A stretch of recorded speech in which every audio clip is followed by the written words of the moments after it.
একটা যুদ্ধকালীন অবস্থার মধ্যে আমরা আছি। সারা বিশ্ব তাদের তেলের দাম অ্যাডজাস্ট করেছে। আমেরিকাও $5 বাড়িয়ে দিচ্ছে। এই যুদ্ধে শুধু বাংলাদেশ না, সারা পৃথিবীর প্রতি প্রভাব পড়েছে। সারা বিশ্ব তাদের তেলের দাম অ্যাডজাস্ট করেছে, এমনকি আমেরিকাও $5 বাড়িয়ে দিচ্ছে। তো সেইখানে আমরা বাংলাদেশে গত এই যে যুদ্ধ লাগার পর থেকে আমরা যে ইম্পোর্ট করে যে আমরা যে স্টক তৈরি করেছি, তার যে দাম পড়েছে সেই দামের থেকে নিচে আমরা এখন প্রাইস অ্যাডজাস্টমেন্ট করছি।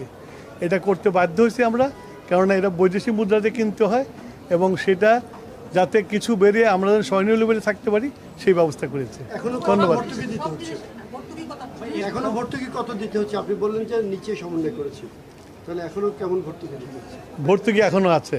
ইফ ইউ ওয়ান্ট অ্যাকুরেট হিসাব, তাহলে আমার মন্ত্রণালয়ে যে বসে ওখান থেকে হিসাব নিয়ে জনজীবনের উপর একটা প্রভাব পড়ে। যুদ্ধ মানেই বিরূপ প্রভাব পড়া।